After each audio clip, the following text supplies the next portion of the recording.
Okay, this morning's interview with Sujith Varghese, he might be the most inspiring man in Dubai. He's in the world, like he is so amazing. He just spilled out truths and inspirations, and also he's a world record breaker. So how great that we have him on the show this morning. Honestly, so motivated to just, achieve everything that you would think is impossible and so out of the reach. No, he makes you believe in yourself, makes you believe in life, and he spoke about manifestations and how things have worked for him. It's been a very tough life, a very tough journey, but he's made it through. So like Casey said, amazing interview. You guys must listen to it. But we also spoke about a lot of other stuff like the real estate boom in Dubai, and of course the peer pressure expats face to spend on a daily basis. And fasting in Dubai, safety in Dubai, it's all on the Lovin Dubai Show podcast. As always, we really truly appreciate your listens. So subscribe to us wherever you subscribe to your podcasts. Have a listen to today's show. Bye-bye. Good morning, Dubai. Welcome back to the Lovin Dubai Show, where we go through all of the trending stories that everyone in Dubai is talking about. Our top story this morning, the fasting period in the UAE increases to 14 plus hours starting today. We'll also be talking about how Dubai's surging real estate market remains unfazed amid an economic turmoil. We want to get your thoughts on the social media content creators like this guy who left his brand new iPhone and GoPro at Kite Beach to test Dubai's level of safety. We love social experiments. And of course, after all the top news stories, Sujith Varghese will be joining us on the show, and he'll be talking about his world record that he's broken for the largest GPS drawing in the world. A friend of the show, we are so excited to have him back. One of the most inspiring individuals in Dubai will be with us at 8:50, But before we get to all of that, we want to get your thoughts on a pressing issue that is pressing on my bank balance every single weekend. Yes, the pressure to spend just large amounts of money with friends, or not family, like mostly with friends. And family, Mom. And family. I mean, if family doesn't understand your financial situation, then I mean... But it's the thing, you don't want to say it. Someone's birthday is coming up, or it could be anyone's birthday. You know what, you're right, with family Any reason for celebration. People love celebrating, especially in the city, and there's so many ways to do it. Yeah. And there's always that pressure to spend. That's so true. And it is like things, activities and gifts and everything, not cheap, right? And especially like when you have birthday parties, you're expected to pitch in for the birthday party and get a gift as well. It's just like so much expenditure. But all of this conversation basically stemmed from me eavesdropping on my sister and her friends. And she goes to this really expensive college, my sister's friend. In Dubai? In Dubai. And she's just like, she feels so pressurized all the time to be going out with her friends to the restaurants nearby, to go for lunch, to go for dinner. And if she says no, it's so much FOMO, and they come back with these conversations that she's not privy to. So she's just like, there's so much like peer pressure to spend and indulge in such, expensive places, although it's not her budget. You know, that's interesting because I never even thought about being a uni student in this city. So I went to uni in Dublin. There's lots of student deals. Not going to be the case here, but the same pressure, social pressure, I think probably transcends every group of society here. Yeah, I look at it from an expat point of view who moved to the city and you want to make friends, you want to meet new people, but the social side of it is so huge. Yeah. So even if you're not into the brunches, even if you're not into the going out for dinners, at the beginning, before you kind of find your nook, that's the easiest way to make friends. But then you realize it's a pricey weekend. Oh my God. It's a pricey weekend. Yeah, it really is, because people want to go to the nice, the places with the vibes and the aesthetics, and any place that you have good aesthetics comes with like a big a bill, right? So like, can you say no? Is your sister so it sounds like, by the way, that your sister's saying no to some, which friend, which I respect, because yeah. It's like it's hard to do because you want to make friends, and like you're probably on the phone to your mom at home, and you're like, I really want to go out, but I can't afford it, but your mom doesn't understand how expensive it's going to be, so she's telling you to go. Yeah. But yeah, I respect the people who are able to be like, look, it's no. not my scene. I can't afford it. Say no. Yeah. I mean, like, personally, when I dealt with this issue, when I was studying, when I was in university, I was in AUD, and my friends, my group were just like big spenders. So I would find it so difficult saying no. So I totally understand all of these people who feel so much pressure and peer pressure, especially, like you said, if you're new to the country and you want to make friends. That's like the biggest way. Like, you go out, you spend, you have a good time, you come back with memories, and you meet more people outside and like network. You have to spend. Like, there's just no way out. Calling it. Start a Facebook group. So, you know, in Dubai has this amazing dirham saver Facebook group, which I love. It's all about saving money. How about we make like a social Facebook group? It's like, I want to make friends on a budget. I want to do the free stuff. I want to go walk Kite Beach. I want to go cycle Al Qudra. Yeah. So I want to meet you. But my bank balance is 50 dirham. My bank balance is 50 dirhams. My spending on this relationship is going to be 50 dirham until I know that you're worth it. You know what? We got to find these people like cheap thrills that are so good and deals that are so good that I think you will want to pass on the fancy places for these. Fact. No? Fact. We got to save you guys. Any tips on making friends on a budget? We're here for them. Let's jump in to our top story this morning. The fasting period increases to 14 plus hours from today. So at the beginning of the holy month of Ramadan 2023 UAE, the fasting period from sunrise to sunset lasted for 13 hours and 46 minutes. This will increase to 14 hours and 13 minutes on the final day of Ramadan, according to Emirates Astronomical Society. So as summer quickly approaches, the days are longer, the sun is rising earlier and it sets later. And we see the longest days of the year from June 17th to the 25th. But significantly, the lengthier days may be felt by those fasting during the holy month. So today is the first day that the fasting period will exceed 14 hours. So also Eid, by the way, is expected to begin on either Thursday 20th or Friday 21st, all depending on moon sighting. It's very much TBC at this stage. It's been announced in Saudi Arabia from Thursday to Sunday, meaning a 4-day weekend for those people who have a traditional weekend, but we're still waiting on those all-important Eid announcements here in the UAE. Exactly. I woke up this morning and I'm like, oh, I am so late because I saw the sun up. Right? Yes. Yes. Right? And just like, oh no. Just your day has just, gone down the drain because you've woken up late. And I'm like, okay, then I look at my phone, I'm like, oh, okay, it's just summer sun timings. Really noticeable this morning. The sun is a lot higher when we're waking up, depending on what time you're waking up. It's because the days are getting longer, which, unpopular opinion, I love. Love a long evening. I'm okay with summer approaching because that means when you leave the office at 6 o'clock or 7, it's still bright, which means it feels like you still have part of your day left. That's actually when it's dark, leaving the office, it's game over, home to bed, But if it's still bright, you feel like the day's limitless in possibilities. Agreed. Yeah. Yes, so true. Like you just feel more productive when the sun is out. And you feel like you can get more done in the day, but when the sun sets at 5 p.m. and just oh, now what? I feel like I really want to advocate a sunrise to sunset day. Get up at 6 a.m., finish your day at 6 p.m., 12 hours, done.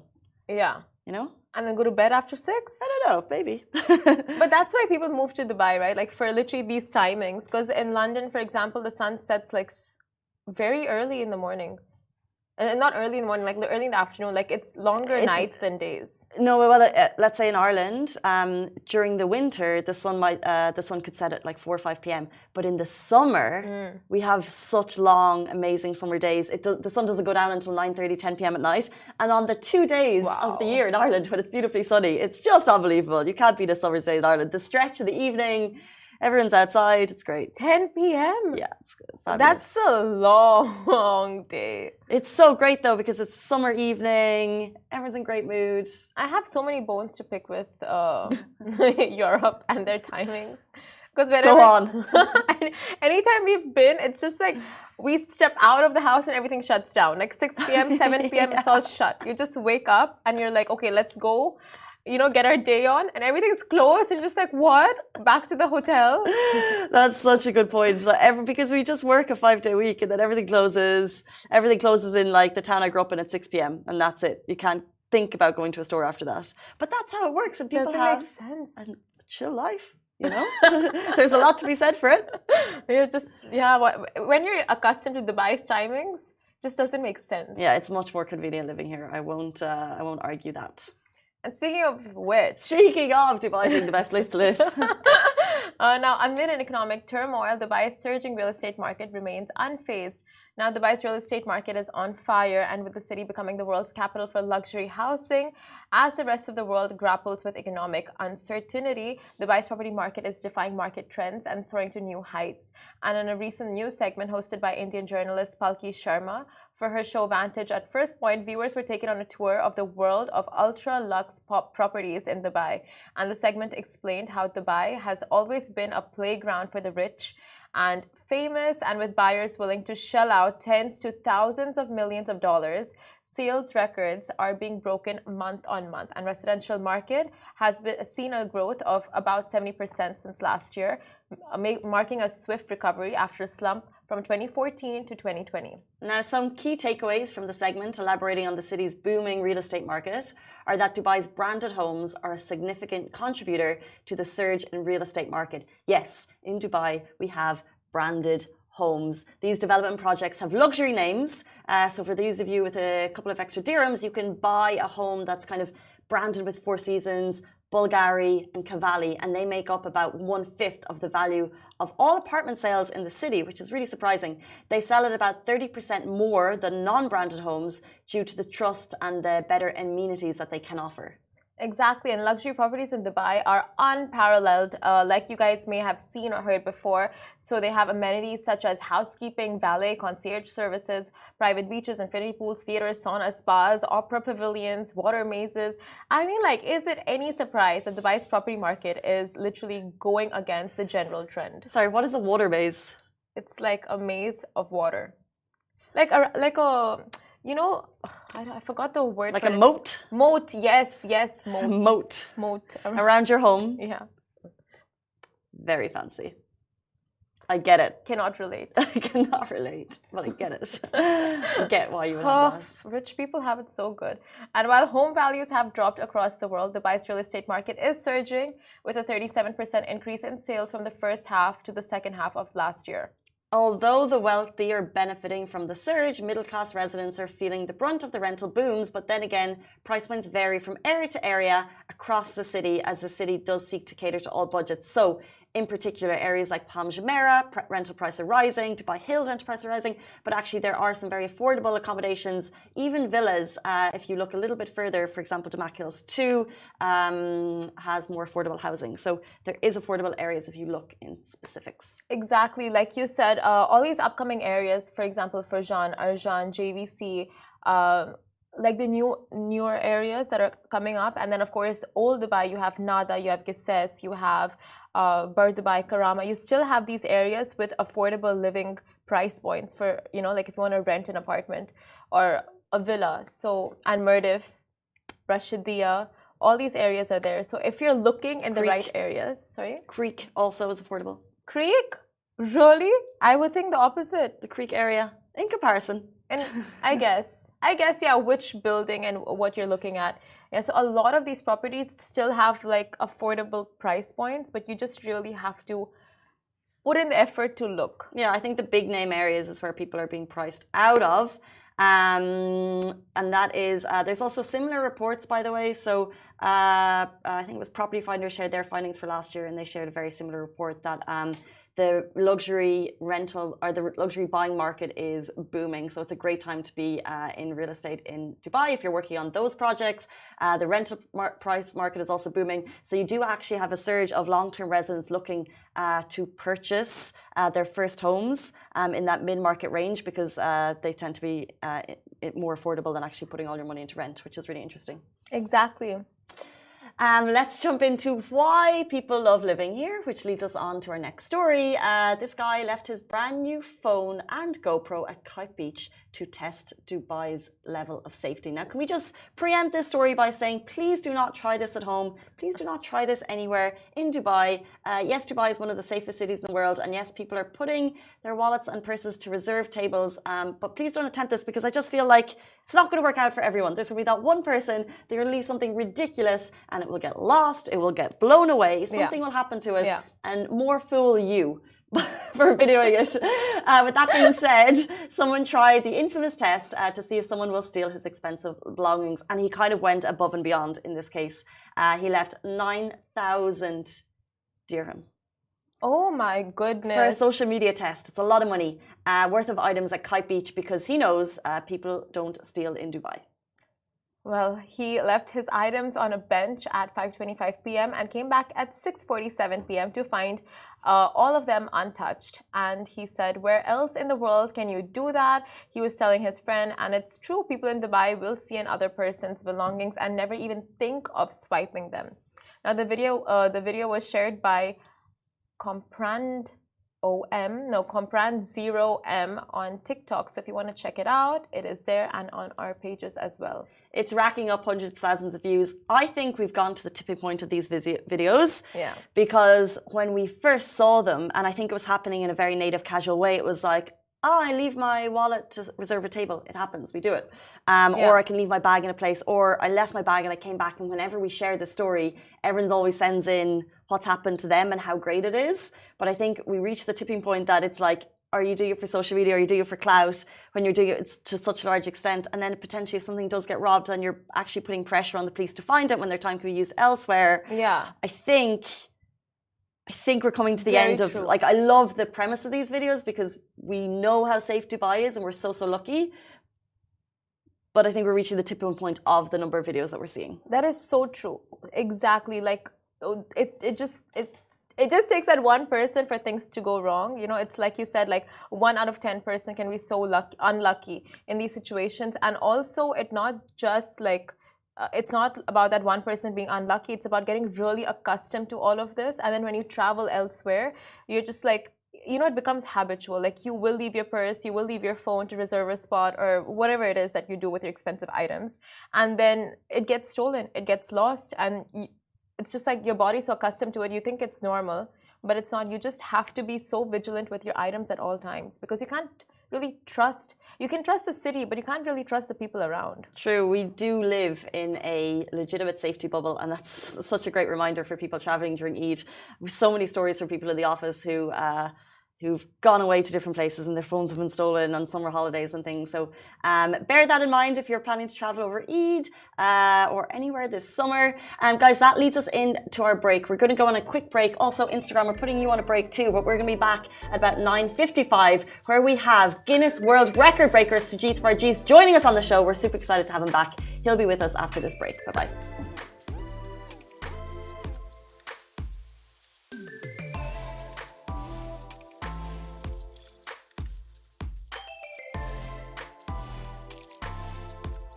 Welcome back to the Lovin Dubai show. Paralysed from the chest down following a motorcycling accident in 2013, Sujith has gone on to break barrier after barrier, an inspiring story to so many, and the new holder of a Guinness World Record. Welcome to the show, Sujith Varghese. Thank you so much. Congratulations. Thank you. Thank you for joining us. Also, very early for you.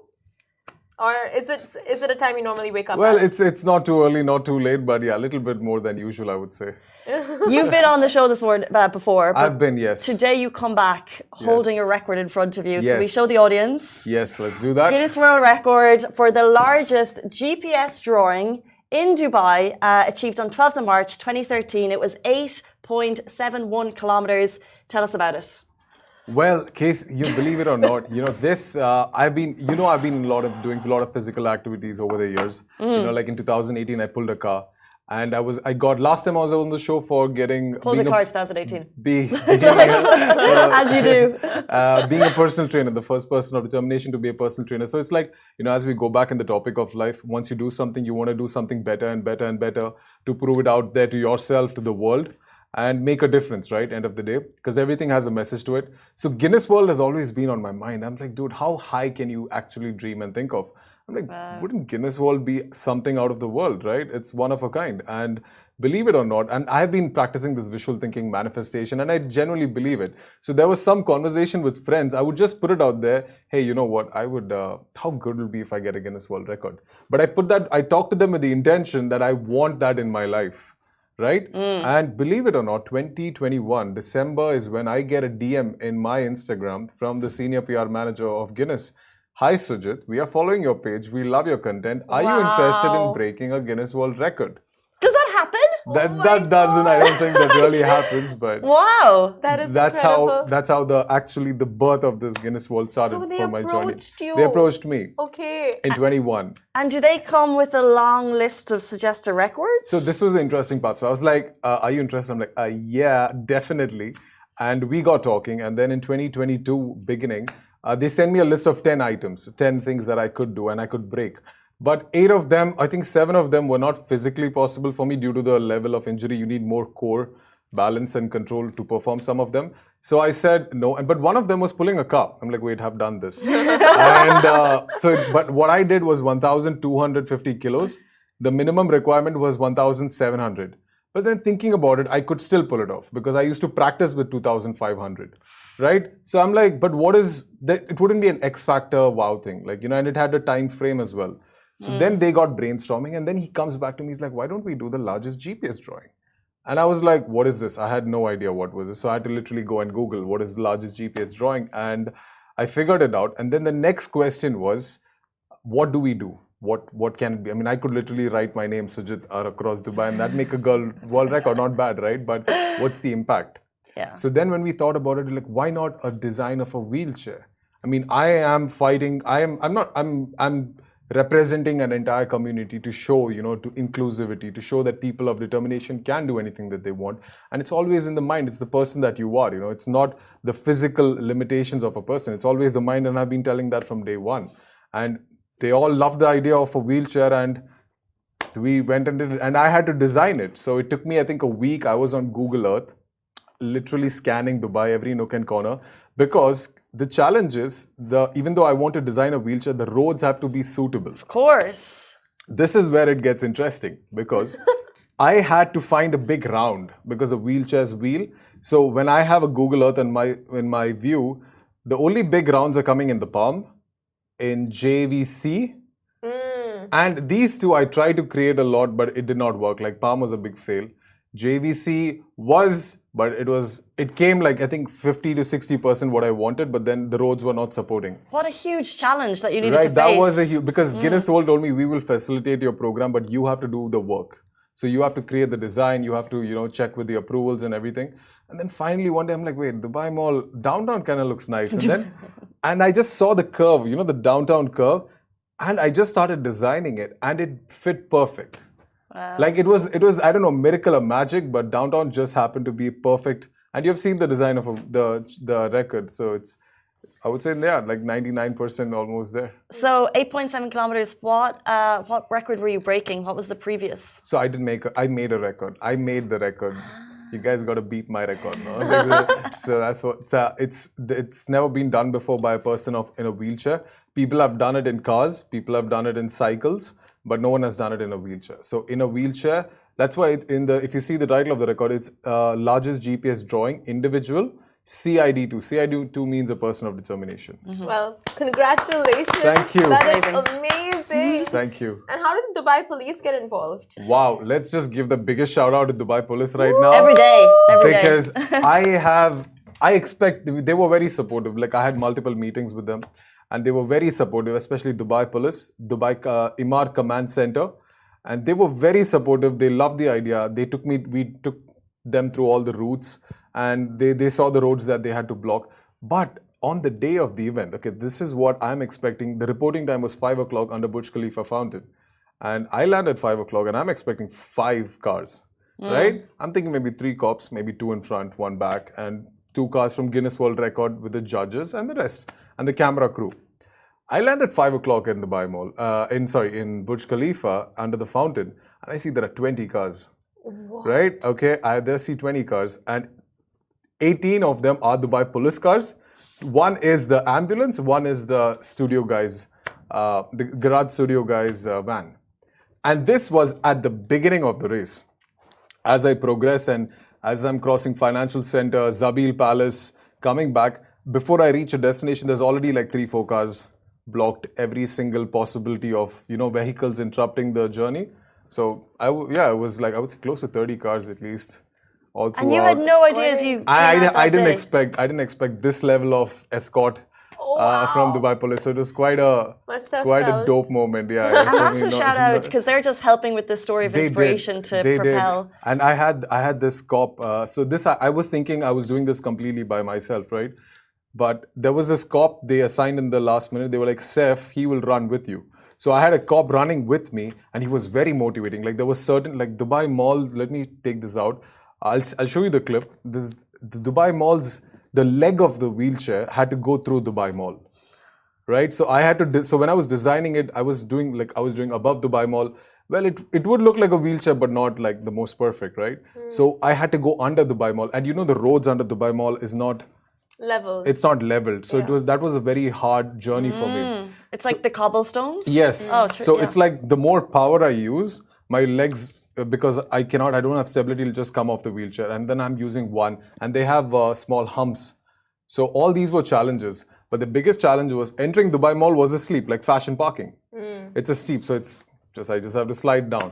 But getting out of Dubai Mall is a slope. Oh no. And this I'm doing after I'm done with probably 6.5 kilometers. So now you can physically think about my body and how tired I am, and wheeling that last steep. Okay, I'm really got to show you this video, and I have to do it in one shot because if I can't just do it bit and wait because I would just fall back. So that was I think the most challenging part for me from the race. I think right after I finished that, I kind of felt I was done with the race because now rest was just wheeling another 1.5 kilometers. Yeah, that is incredible. Where do you get this motivation from? Like, just a normal person going to the gym and they press incline on the treadmill more than they should, and they're just like, you know what, that's it, that's all the workout I need for the week. But for you, that motivation to just keep going, where does it come from? Well, I keep pushing myself, Simran. Like I was just telling Sahir a while ago, I think I pushed myself a little too much.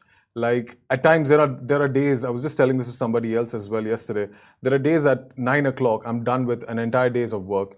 I stay by myself. I have to do a lot of things by myself at home, cook, clean. I personal train clients, so I got to personal train them. I have to work out myself. And after all this, sometimes there are days when I'm so busy and packed with a lot of other work and activities. And at 9 o'clock, I'll be sitting on my bed and I'll be wondering, okay, I didn't go to the gym today. But then I have this thought always in my head. And it's a good thought for me because it pushes me to work very hard in life. And I really think working hard is very important. And what I think about it is that if you don't go to the gym and put in that work today, right, you can lazy and be on bed. But if you don't put in that work today, somebody else will be taking your spot, Sujith. So that hits me. And I literally get up out of my bed. I take in a pre-workout, and by 9:30, 10, I'm in the gym.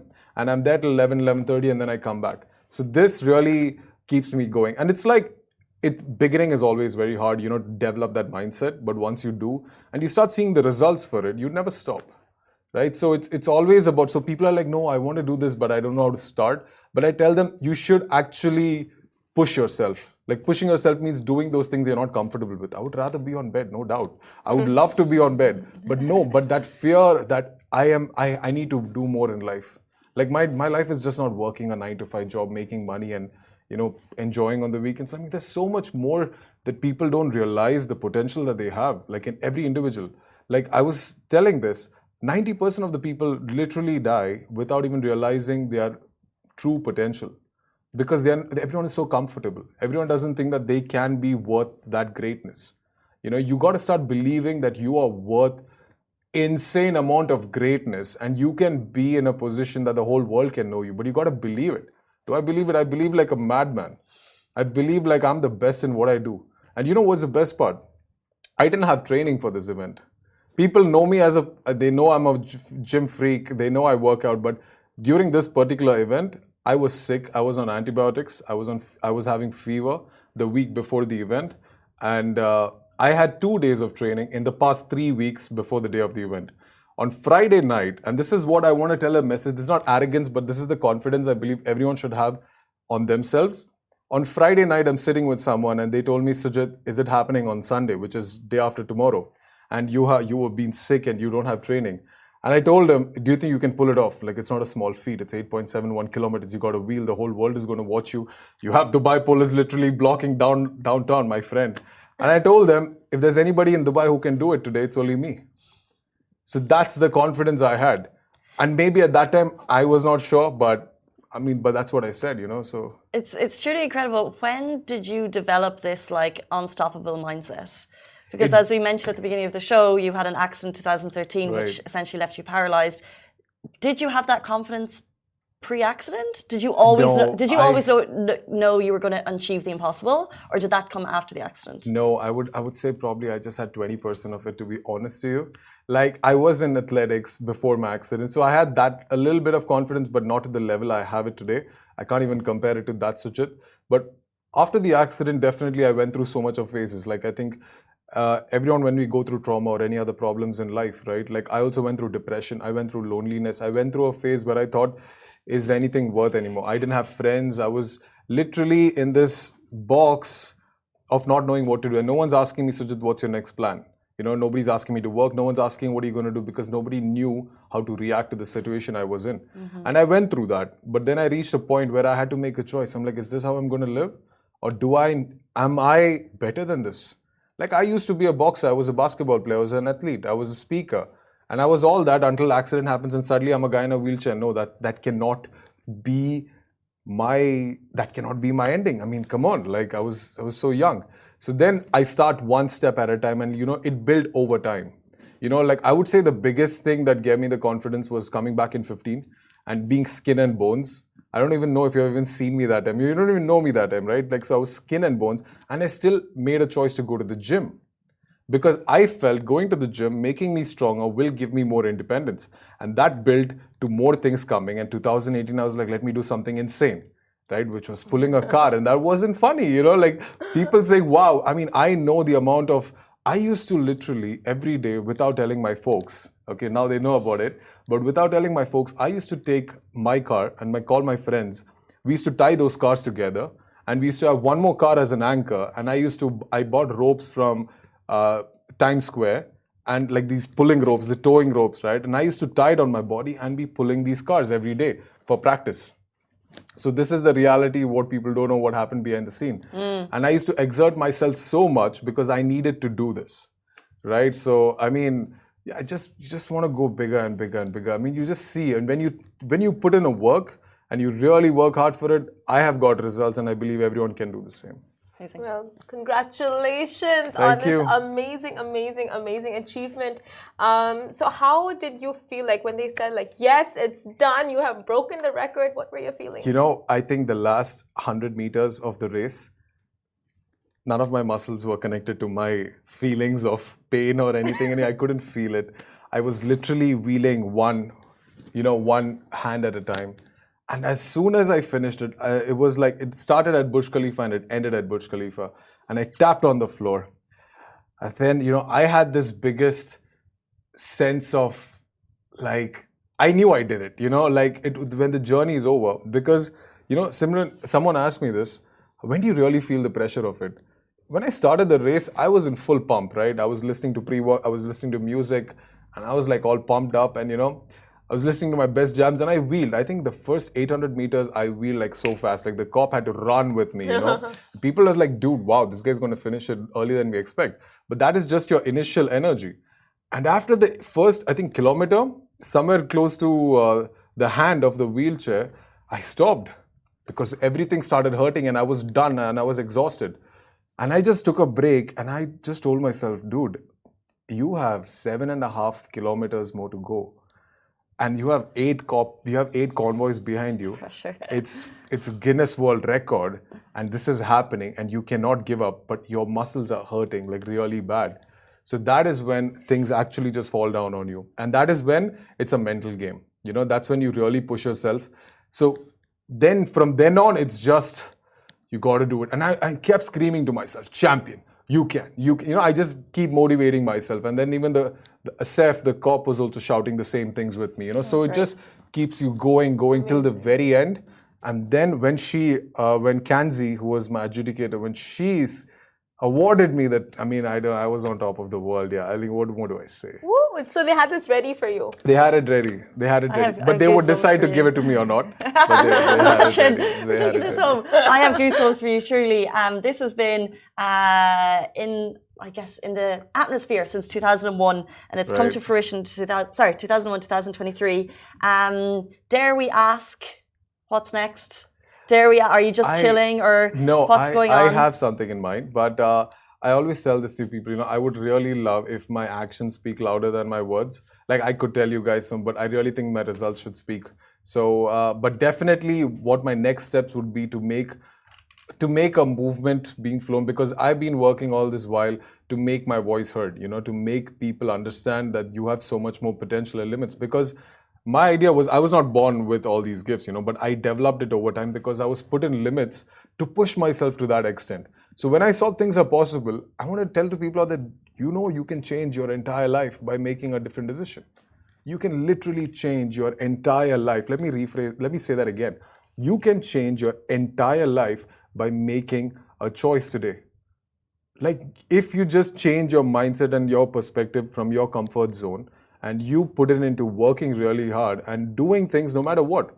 Like, I have done things no matter what. In the gym, I go every day. I hear 10 different sounds cracking on my body. I don't know which bone is broken, but I still go push it. I probably push it a little too much, but I do that. When I was pulling cars, I used to pass out nearly pulling cars. I used to put water on my face, get back up.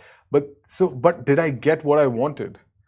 Right? So, I mean, even the world record, I was dead. I was dead wheeling 8.71 kilometers. I didn't have training. I had 2 days of training. I have a Guinness World Record to my name today. So I have to say, just inspiring on all levels. And I've no doubt Simran and I and everyone watching today are just blown away by what you've done and what you will achieve. So inspiring. But thank you so much for your time today. Thank you so much, guys, for having me. We really appreciate it, guys. That is all we have time on the show. Guinness World Record breaker, Sujith Varghese, and that's goodbye from me. Goodbye from me. Ta-da. This show is brought to you by the Augustus Media Podcast Network. Thank you for listening, and I hope you enjoyed it.